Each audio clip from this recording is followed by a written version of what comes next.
All right, we are in section 1.6. We're going to start calculating limits now using the limit laws. So basically, we're going to start doing this algebraically. First things first, let's get rid of this. If it is on your sheet, it should not be. I think I changed yours, but I did not change mine. You are just doing the WebAssign. I'll write that in. All right, limit laws.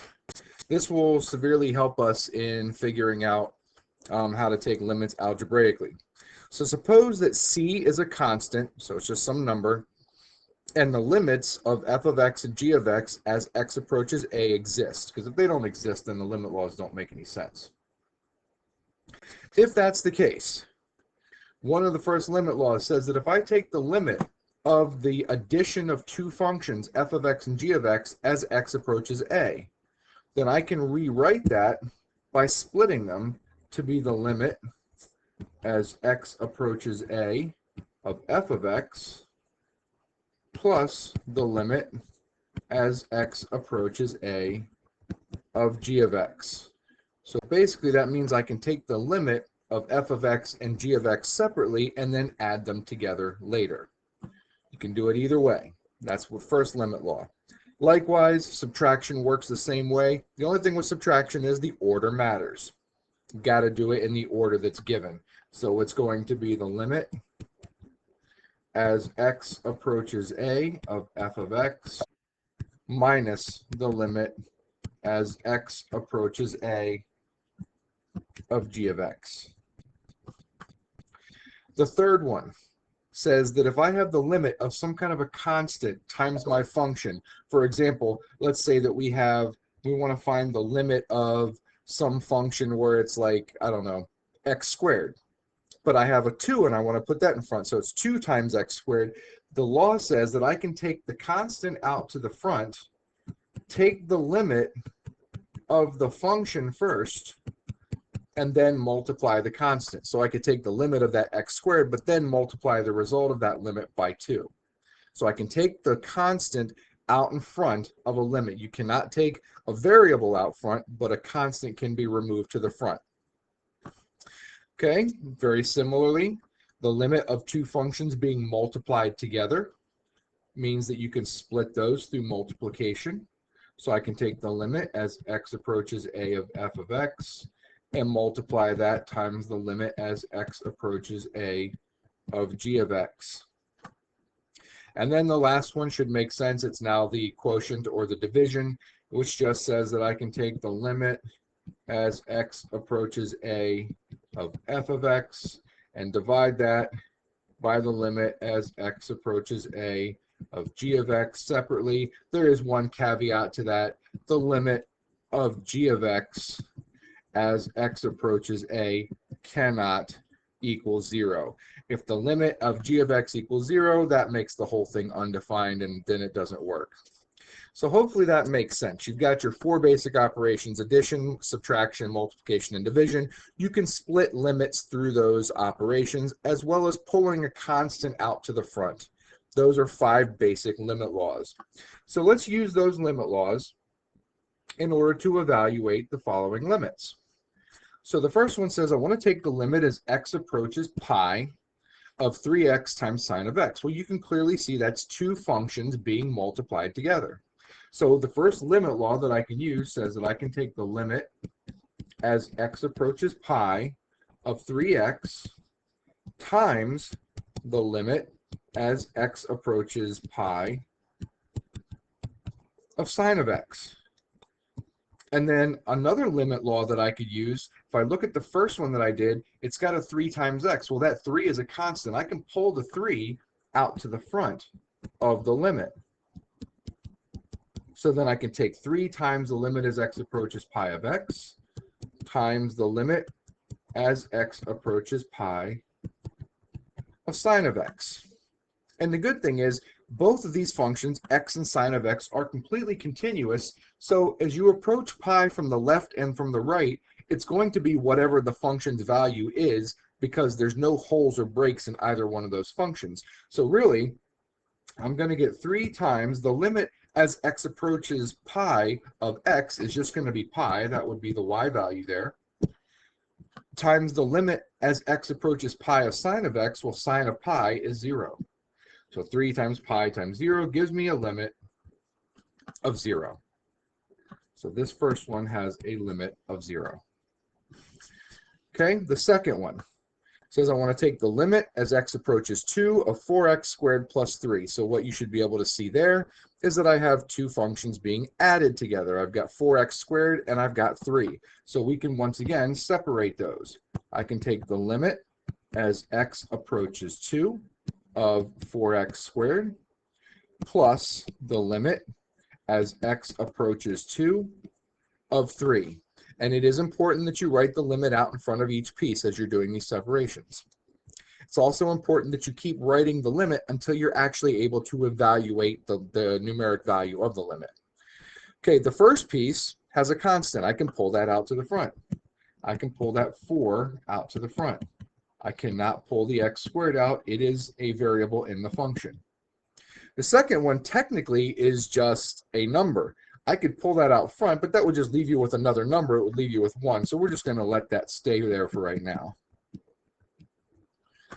Technically, I could do one more step. I'm going to kind of skip that in this case. I could split that x squared into x times x and then do another separation. You can see how this is kind of getting tedious, and we're going to actually get to a shorter way of thinking about this, but this is really just to make sure that you understand this is how the limit laws work.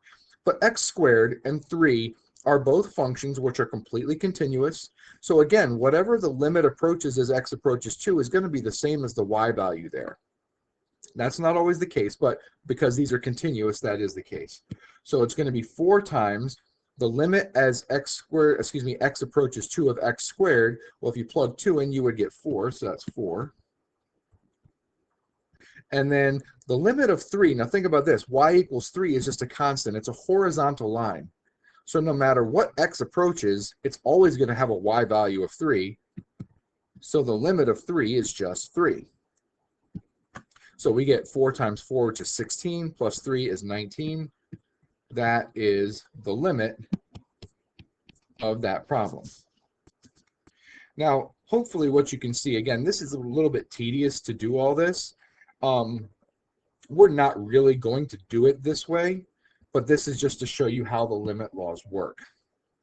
All right, there are some more limit laws that we're going to cover, and hopefully you can see why these will be useful. So we have the power law for limits, which says the limit as x approaches a of f of x to the n power. Well, that can be written as, notice where the parentheses go here, the limit as x approaches a of f of x, and then raise it to the n power. So why would something like that be useful? Well, if you look at the problem below, doing order of operations still kind of holds here. If I wanted to take the limit as x approaches 10 of x minus 5 to the 4th, what that's really saying is I would have to multiply x minus 5 times itself 4 times. That's going to get to be kind of messy, a really long drawn out thing. And then I would evaluate that limit as x approaches 10. Well, according to our limit law, it's going to make it much easier. What that really says that I can do is I can take the limit as x approaches 10, that's supposed to be a 10, as x approaches 10 of x minus 5, and then whatever I get from that, I can raise that number to the 4th power. Well, this is much easier. Yes, you could use the limit laws inside, separate the two subtractions. There's really no reason to do that. What you should be able to see is, as long as the function is continuous, I can just plug that 10 in, and we're going to see what that limit would be. So that line x minus 5 as x approaches 10 is going to approach a y value of 5. Again, just plug the 10 in, you would see that you get 5. So really what that tells me is that what I get is 5 to the 4th power. And then 5 to the 4th power, if you do 5 squared, it's 25. Squared again, 25 squared is 625. Okay, that'll actually come up relatively frequently, so a lot of you guys will probably get to know that one if you didn't know that one already. But there's your limit. So hopefully you can see how that's much easier than doing x minus 5 times x minus 5 times x minus 5 times x minus 5, spoiling all that stuff out, getting some really long polynomial, and then trying to figure out the limit as x approaches 10. This is a much easier method. And then we have the 5 special limit laws. And I say special limit laws because these are actually things that hopefully will make sense. At least I strongly hope that they do, because it's going to make things a lot easier. So the first one says the limit as x approaches a of b. Actually, I forgot. Let's read the sentence above. It says let a and b be real numbers. So a and b, wherever you see those, are just real numbers. And let n be a positive integer. Okay, a positive integer is basically a positive whole number. Okay, it won't be negative. It can't be a fraction. It can't be a decimal as far as the n part is concerned. It's going to be a positive whole number. Okay, so now let's go to number 7. So the limit of b, which is just some real number, as x approaches a, is going to be b. Think about that. That's the line. The function itself is b. It's y equals b. That's the actual equation that you would have. Y equals some constant is always a horizontal line. I don't care where you are on a horizontal line. If you approach any x value on the horizontal line, the y value is always going to be the same because it's horizontal. So the example would be the limit of 7 as x approaches 10. Well, that's just 7. The basic idea is the limit of a constant is the constant. It doesn't matter what you approach because it's a horizontal line. Anywhere on that horizontal line, the y value of that constant is always the same. So again, I hope that one makes sense. That's a very easy concept, I think, for most of us to understand. Number 8 says the limit of x as x approaches a. The limit of x as x approaches a is just going to be a. And let's kind of graphically look at why that is.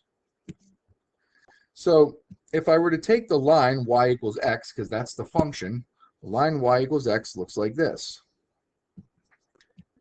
Goes right through the origin. So no matter what the x value is, here's a. If I go up here, the y value is also a. If I go out to 14, the y value is 14. If I go to x is -3, the y value is -3. So the limit of x is just going to be whatever you're approaching. So the limit of x as x approaches a is a.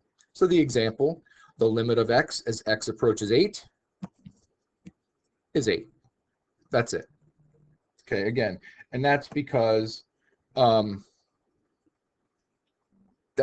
you're just literally plugging in the value into x.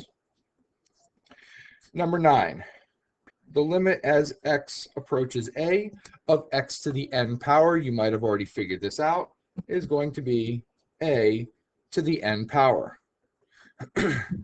So this is any kind of a polynomial type thing or power function. Let's put it power function because it doesn't have to be polynomial, although in this case it will be. A to the n is just going to be, x to the n as x approaches a is going to be a to the n. So looking at example below that, the limit of x to the 4th as x approaches 2. If you plug 2 in there, you get 2, 4, 8, 16. 16 is 2 to the 4th power. And that's it. Number 10, if you're going to take the nth root, and it is important that you say that, it is not the square root n power, it's the nth root of x as x approaches a, as you might have guessed, will just be the nth root of a. So in our example, if I want to find the limit as x approaches 81 of the cube root of 81, it is just, the cube root of x, it's just going to be the cube root of 81. Kind of gave that one away. And before you think to yourself, wait a minute, I know the cube root of 81, that's 3. No, it's not 3. It's 9. No, it's not 9. That's the square root. But there is a perfect cube that goes into this, so it could be simplified. By the way, the cube root of 81 is a perfectly acceptable answer. If you have to find this on a multiple choice question of some kind, it's probably going to be reduced. So remember that you can split the cube root to be 27 times 3. 27 is a perfect cube. That is a cube of 3, so it's going to end up being 3 times the cube root of 3. That's the most simplified version there. And then the last one here, number 11, says that if we take the limit of the nth root of some function of x, really this is just kind of an extension of number 10, where number 10, the specific function was x. This is just any function of x. It's going to be the nth root of f of a. That is an a in there, f of a. So in our case, we have the limit of the cube root of 2x cubed minus 10. You're literally just going to plug in the 3, and we're going to get the cube root of 2 times 3 cubed minus 10. You should be able to do some of this in your head. 2 times 3 cubed. 3 cubed is 27. 2 times 27 is 54. Minus 10 is 44. So you get the cube root of 44. That one I do not believe can be simplified any further. There's no perfect cubes that go into 44 evenly. So that's it. All right, a little more practice. We are not going to use the limit laws and split all this stuff up. It's just too cumbersome and too tedious. So the idea is, if we can just plug in a number, plug it in, see what you get. So let's try it. Let's find the limit as x approaches 1 of x squared plus x plus 2 over x plus 1. Well, according to this, all I'm going to do is plug in the 1 and see what that simplifies to. So on the top, I get 1 plus 1 plus 2 is 4 over 2, which is 2. So the limit of the first one there, number 3, is just 2. In number 4, it's got the limit as x approaches 0 of tangent of x squared plus 1. So let's plug in 0, see what we get. So we get tangent of 0 over 0 squared plus 1. You do kind of need to know your trig values here. So tangent of 0 is 0 over 1, which is 0. So the limit is 0. Okay, this is all fine and well. This is really great as long as this works. So that's what's called the direct substitution property, which is on the beginning of the next page. If f is a polynomial or a rational function, and a is in the domain of f, then the limit of f of x as x approaches a is just going to be f of a. Directly substitute a in for x, and if you get a real number, if you get an actual solution, you're done. That's your limit. The real question comes when that fails, when something happens and you get a value which does not work. So there are some methods that we're going to use here algebraically. This is where the algebra really kicks in. If we were to take -3 and directly substitute it into this equation, we would get a 0 in the denominator. First of all, that's a problem. We can't have that. You would actually get a 0 in the numerator as well. So in order to do this problem correctly and to show the proper mathematics, it's a little tedious, but this is the way it needs to be done. You need to say, okay, let me take the limit of the numerator of x squared plus x minus 6. If I plug -3 into those things, I get 9 minus 3 minus 6, which is 0. Then you need to say, I'm going to take the limit as x approaches -3 of the denominator, which is also going to be 0. The one thing you cannot write, I'm going to write this and then I'm going to tell you, don't ever do this. You cannot do this. There is no such thing as a limit of 0 over 0. You can think that in your head, but there is no such thing. You cannot write an equivalency sign there, which is why you have to show the separate limits of the top and the bottom. But we do get a 0 on top and we do get a 0 on the bottom. So the only way to try and do this, because we know that that creates a hole, and a lot of times a hole in the graph has a limit, the only way to do this is to do some algebra. So we're going to go ahead and factor the top. So we're going to take the limit as x approaches -3. Factoring the top, we're going to get x plus 3, x minus 2 over x plus 3. As it stands right now, we still have a problem. We would get 0 on top and 0 on the bottom. So you always want to simplify first. Still have not evaluated the limit. You cannot do these next two steps as one step. You need to write one more step where the limit as x approaches -3 of x minus 2 is the next step. Now we've gotten rid of that discontinuity in the denominator, so now we can go ahead and plug the -3 in with using the direct substitution rule and evaluate the limit, which is -3 minus 2, or -5. So this thing actually did have a limit of -5. A lot of notation there, so if you didn't catch all that, please make sure you go back and watch this one again. The factoring was relatively simple, but the notation on this is extremely important. Make sure you understand you cannot write 0 over 0. You have to do the limit of the top and bottom separately if you're going to get that and show that. Then you can factor, then you can go ahead and evaluate. What if you get one where something just doesn't factor? Because you can't really factor when you've got a square root in there. So if you plug 0 in, once again, you're going to get the limit as x approaches 0 of the numerator. If I plug 0 in, I get the square root of 1, which is 1, minus 1 is still 0. And then I'm just going to do this horizontally. And then I'm going to take the limit as x approaches 0 of x. Well, that's still 0, which gives me my 0 on top and bottom, and I know that. So in order to do this, because of that root up there, we have to use what's called the rationalization technique. And the rationalization technique says, I'm going to take and I'm going to multiply my limit, or the function, excuse me, within the limit, by the conjugate of the part with the square root in it. Well, the part with the square root in it is the numerator. The conjugate are the exact same two terms, but with the opposite sign in between. So I'm going to multiply the top of this thing by x plus 1 plus 1.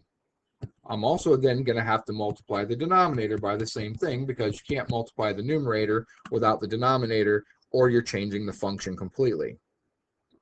So now we have to do a little bit of multiplication and FOIL. So I'm going to go ahead and put those in parentheses. I'm actually going to put the denominator in parentheses as well. Don't need to worry about the x on the left side. So here's what we're going to get. The limit as x approaches 0. If I multiply that numerator together, I have a binomial times a binomial, so it's a FOIL problem. If you multiply the first times the first, you get the square root of x plus 1 times the square root of x plus 1. Which is the same thing as the square root of x plus 1 squared. Well, the square and the square root kind of cancel each other out, and you're left with x plus 1. Here's the whole reason for doing the conjugate. If I were to do the outside, I'm going to multiply the square root of x plus 1 times 1. If I was to do the inside, I'm going to multiply the -1 times the square root of x plus 1. When I add those together, they go away. They're 0. They cancel out. So the only thing that's left is the last, which is -1 times 1, so I get -1. Little hint, do not distribute the denominator. Leave it alone. Just write it out. If you distribute the denominator, you're going to have to undistribute it or factor it later anyway. So now what you can see, and again, you have to write this in multiple steps, and it's a pain, and I understand that, but you have to do it. The numerator is going to simplify because I have a 1 minus 1. And some of you might have already been able to see, oh, well, after I cancel out the 1s, I'm going to be able to cancel out these x's. You're right. You just can't do it in one step. Tedious and a pain, I know. But this shows you understand the order of operations, so this is what you have to do. Now that the 1s are gone, now we can cancel the x's. And we'll write it in one more step. Don't forget, when you canceled that x on the top, you really divided it out, which leaves you with a 1. What we have done is we have now gotten rid of the thing in the denominator which gave us a discontinuity. It gave us a problem. There is no reason that I can't plug 0 in now for x and get a value, because if you plug 0 in, you get 1 over the square root of 1, which is 1, plus 1 more. So you get 1/2.